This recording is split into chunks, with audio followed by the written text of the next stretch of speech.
Abaka abava mu kitundu kya West Nile balaze okutya olw'okutambulira mu kutya okwamu naabwe ngono ye minisita omubeezi ow'okusiga ensimbi Evelyn Anite okusinziira kuba bagamba nti akadde nga kano ke batambuliramu nga n'omubaka akyasembeyo okuttibwa ye mubaka Ibrahim Abiriga nga naye yava mu kitundu kyabwe kyeraliikiriza olw'ensonga nti omubaka omulala era ajwiridde okuttibwa ye mubaka Anite. Bano okuvayo bwe bati basinze mu kuŋŋaanya lwa bannamawulire lwe batuuzizza ku lukiiko lw'eggwanga olukulu era nga balambise biki bye baagala gavumenti esseeko nnyo essira omuli okulambika ensonga za UTL wezituuse awamu ne gavumenti okuvaayo okutangaza ku by'okwerinda kwa minisita n'ensonga endala. Bano baadde bakulembeddwa mu ssentebe wa kabondo kaabwe Lawrence B. Kasonga.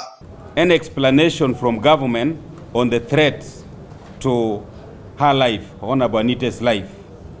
2, government pronounces herself on Honorable Anite's security and assures the country and the anxious people of West Nile of her safety.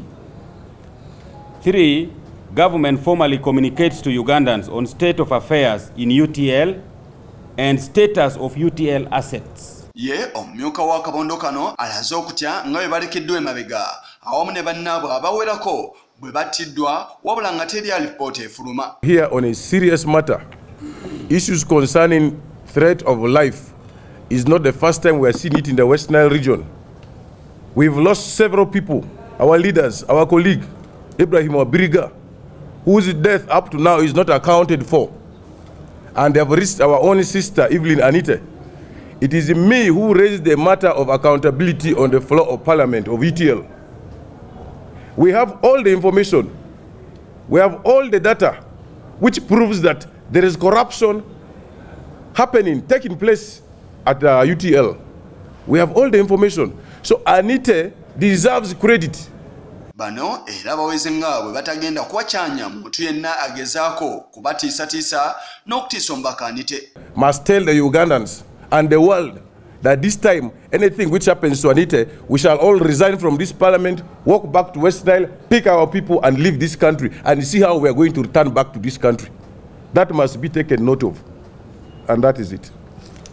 Well, this country is for all of us. Much as we came back from Congo in 1914, we are part of this country, and therefore we don't want anything to happen to Anite. We are all out to see what next follows, and we are hopeful that the government is going to respond to this issue with the utmost urgency. So, wabula batendereza n'emirimu egy'enjawulo Minister Evelyn Anite gy'akoledde eggwanga awamu n'okwewaayo. And she's pointing out where corruption is. Now people are looking at her as if she's now an enemy.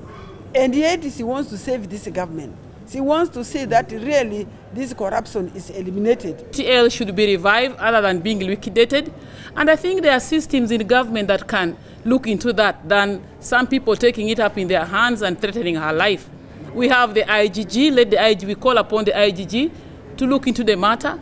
We have the audit institution. Ensonga yemu eyanjiziddwa mu kiiko ky'eggwanga olukulu wabula omukubiza w'ekiiko ky'eggwanga olukulu Rebecca Lutwala Kadaga n'agigoba ng'ategeeza nga Anite yennyini bw'ateekeddwa okweyanjula mu Paalamenti. On live threats to Honorable Anite Evelyn. Let Honorable Anite come and tell us, oh, report to me, she can report to me. Because we don't know. Let her come to me. My office is open. Let her come to me. My office is open. Olunaku olwajjo mu nsinkano Minisita Evelyn Anite gye yabaddemu ne bannamawulire yabategeezezza nga bw'atambulira mu kutya olw'ensonga za UTL. These are not just mere allegations. These mafias are not jokers. You go and ask Abiriga. If I tell you that these mafias are joking, go and ask late Francis Ayume. These guys don't joke. So for me, I'll die with my mouth open. I'll die while shouting, the mafias are coming, until they take me down. And indeed, they are coming, and I've told you, they are tapping my phones. They have even already gone and said they know, they follow me very closely. They're tapping my phone. These days I make a phone call, I hear their voices. Those mafias, I hear, they are talking. I even abuse them. Yes, Chigongo. Kurwa Channel 44